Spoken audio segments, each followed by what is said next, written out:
साथियों नमस्कार। साथियों आज का दिन बड़ा ही महत्वपूर्ण है। हमारे देश के संविधान के निर्माता भीमराव अंबेडकर जी की आज जन्म जयंती है। साथियों सबसे पहले तो आप सभी को भीमराव अंबेडकर जी की जन्म जयंती के महत्वपूर्ण दिन की हार्दिक शुभकामनाएं।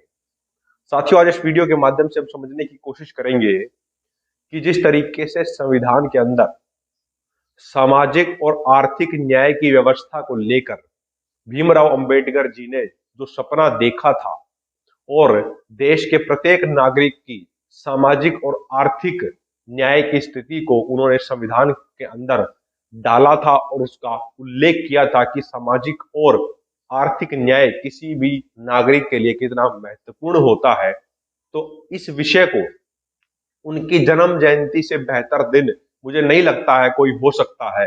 इसीलिए भीमराव अंबेडकर जी की जयंती के पर्व पर आज इस वीडियो के माध्यम से हम समझने की कोशिश करते हैं कि क्या देश के प्रत्येक नागरिक के पास आज के समय में सामाजिक और आर्थिक न्याय की जो व्यवस्था होनी चाहिए, जो सोशल और फाइनेंशियल सिक्योरिटी की बात हम करते हैं, क्या वह आज पूर्ण रूप से प्रत्येक नागरिक को मिल रही है।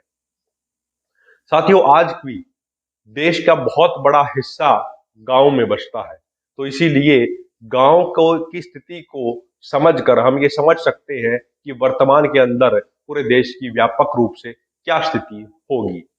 हालांकि पिछले कुछ दशकों से लगातार दो तरीके की धाराओं में देश को देखा जा रहा है। एक वह वर्ग है जो बड़े बड़े शहरों में रह रहा है और उसके साथ ही एक वह वर्ग है जो गांव में रह रहा है। और एक दो तरीके का भारत का निर्माण पिछले कुछ दशकों में हुआ है। एक वो जिसको हम इंडिया के नाम से जानते हैं और दूसरा वो जिसको हम भारत के नाम से जानते हैं। तो सबसे पहले जब हम पॉपुलेशन के हिसाब से, जनसंख्या के हिसाब से देखते हैं तो आज भी अधिकांश लोग उस भारत में बसते हैं जो इस पूरे देश की नींव है, यानी कि गांव में बसते हैं। 60 से 70% की जनसंख्या जब गांव में रहती है तो क्यों हमें आज के समय में ये सोचना पड़ रहा है कि क्या गांव के अंदर सही रूप से सामाजिक और आर्थिक न्याय की व्यवस्था हुई है या नहीं हुई है। साथियों वर्तमान के कुछ आंकड़ों के माध्यम से और वर्तमान के कुछ महत्वपूर्ण विषयों के माध्यम से हम गांव की क्या स्थिति है उसको समझने की कोशिश करते हैं। साथियों पिछले 3 दशक की नीतियों की अगर हम बात करते हैं तो वह खुले बाजार की नीतियों की बात है। 1990 के दशक से ही लगातार भारत की अर्थव्यवस्था को बाजारीकरण कर दिया गया था और वह ओपन मार्केट के रूप में पूरी दुनिया के सामने आ गई थी। उसके बाद से हमें देखने को मिला किस तरीके से लगातार भारत के अंदर भी बड़ी बड़ी कंपनियों का आना शुरू हो गया। और साथियों जब वह कंपनियां भारत के अंदर आ रही थी तो कुछ नारे दिए जाते थे कि उन बड़ी बड़ी कंपनियों के आने से भारत का विकास होगा, भारत के अंदर रोजगार पैदा होंगे, जीवन जीने की जो शैली है उसका स्तर बढ़ जाएगा। इस तरीके की बहुत सी बातें की गई थी। हालांकि इसमें कोई दो राय नहीं है कि व्यापार की दृष्टिकोण से सिर्फ अगर देखा जाए तो कंपनियों के आने के बाद से व्यापार का आदान प्रदान भिन्न भिन्न देशों के अंदर और उस देश के भीतर भी बढ़ा है। लेकिन क्या वह आर्थिक गतिविधियों के का जो फायदा और जो आर्थिक रूप से गांव के अंदर उसका फायदा पहुंचना चाहिए था, क्या वह पहुंच पाया? साथियों इसका जवाब है नहीं। साथियों पिछले कुछ लगातार लंबे समय से हम देख रहे हैं कि जब से ये मार्केट के हिसाब से अर्थव्यवस्था को चलाने की नीति अपनाई गई है उसके बाद से लगातार कंपनियों ने हर क्षेत्र के अंदर एकीकरण करना स्टार्ट कर दिया है। यानी कि एक ही कंपनी अलग अलग क्षेत्रों में जाकर अपना वर्चस्व उस पर स्थापित कर देती है। अंग्रेजी में जिसको बोलते हैं कि हर सेक्टर के अंदर कुछ कंपनियों ने अपनी मोनोपोली कर ली है। और मोनोपोली हो जाने के कारण साथियों लगातार वह वर्ग जो गांव से निकलकर कहीं बाहर आकर कुछ भी करने की कोशिश कर रहा था वह उन सारी नीतियों से और सारे अर्थतंत्र से बाहर होता चला गया, क्योंकि गांव में रह रहे लोगों की आर्थिक क्षमता इतनी नहीं है कि वह उस हिसाब से अपने आप को व्यापार के क्षेत्र में स्थापित कर सकें जिस हिसाब से बड़ी बड़ी बहुराष्ट्रीय कंपनियां कर चुकी हैं। और साथियों बात यही नहीं रुकती है। वर्तमान के अंदर जिस तरीके से बड़े बड़े कॉरपोरेट घराने लगातार ग्रामीण अर्थव्यवस्था पर कोरोना काल के बाद से अपनी नजर टिकाए हुए हैं, यह पूर्णतः दिखा रहा है कि अब कॉरपोरेट घराने लगातार ग्रामीण अर्थव्यवस्था को ध्वस्त कर उसका विकंपनीकरण करना चाहते हैं। साथियों, ये बात मैंने क्यों कही है, इसको मैं आपके सामने कुछ तथ्य रखना चाहता हूं। साथियों, जब से बाजार का तंत्र चला है, बाजारवादी तंत्र चला है, उसकी विचारधारा ही एक ये रही है कि उनको मुनाफे से मतलब रहा है।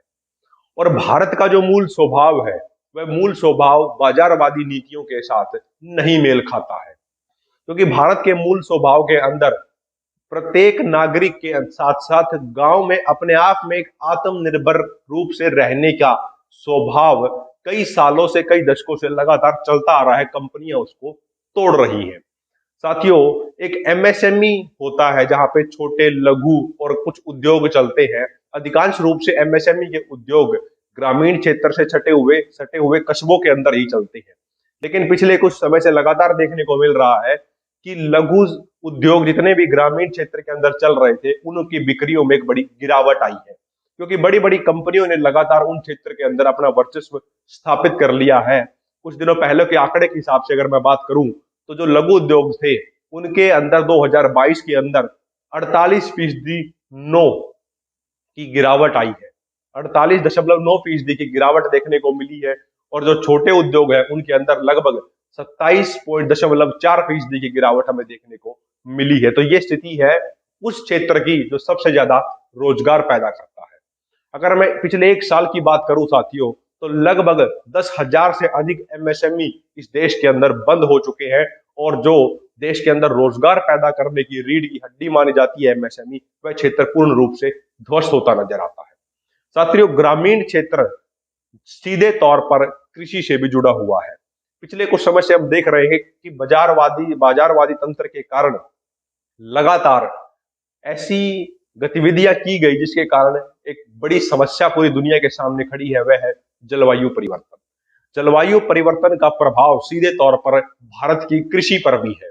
क्योंकि साथियों, भारत की कृषि का बहुत बड़ा हिस्सा आज भी मॉनसून के ऊपर निर्भर करता है। और जलवायु परिवर्तन के कारण बारिश का जो पैटर्न है, वह पूर्ण रूप से बदल गया है। यानी कि बेमौसम बरसात का दौर अब शुरू हो गया है। और साथियों, जितने भी बड़े कॉरपोरेट घराने हैं, वह इस जलवायु परिवर्तन को भी एक अवसर के रूप में देख रहे हैं। और आने वाले समय में हमें देखने को मिलेगा कि जो बेमौसम बरसात हो रही है, इसके को से बचाने के लिए वह नए प्रकार के बीज लेकर आएंगे। और उन बीजों को जानबूझकर किसानों के ऊपर फिर थोपा भी जाएगा।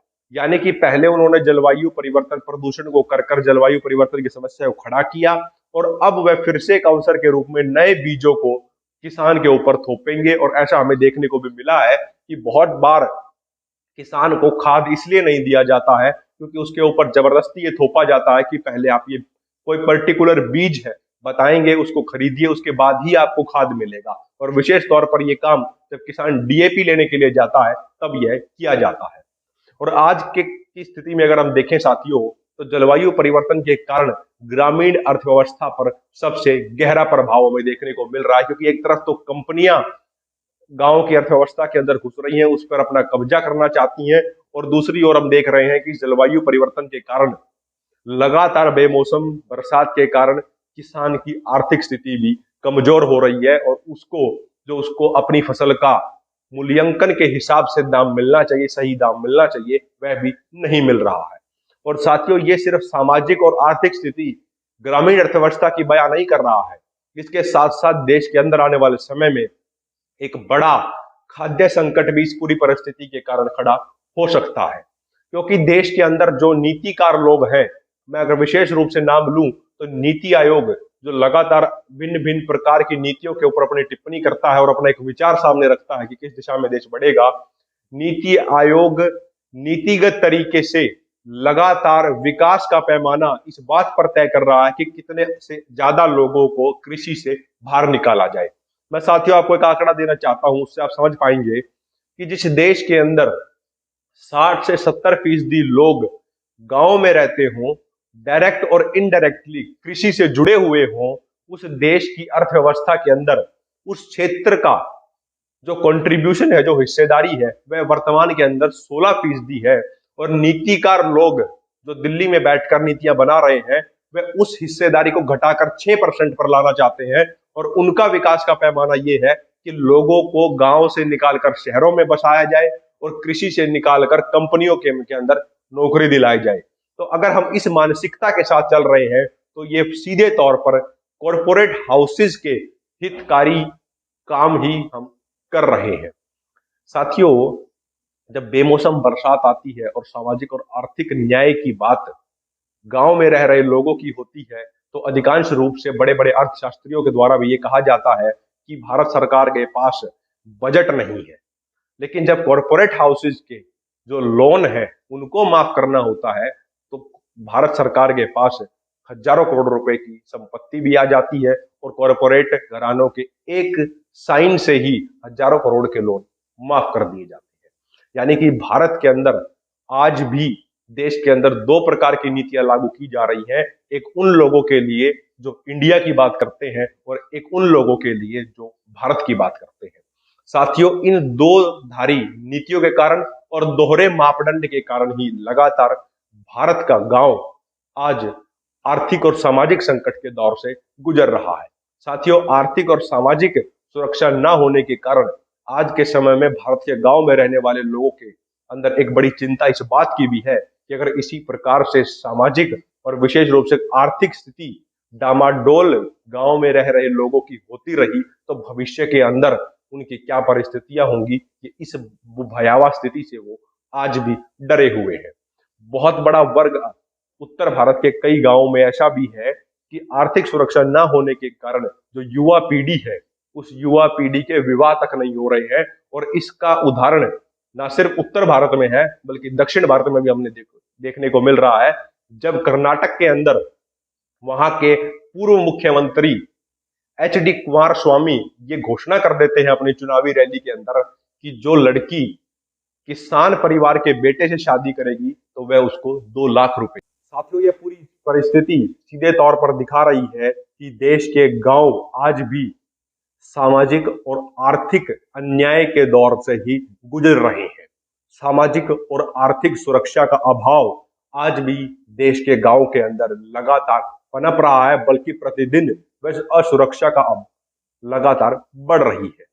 साथियों, सवाल ये उठता है कि इस पूरी परिस्थिति से बाहर कैसे आया जाए, यानी कि गांव के लोगों को किस तरीके से अर्थव्यवस्था की मुख्य धारा में जोड़ा जाए।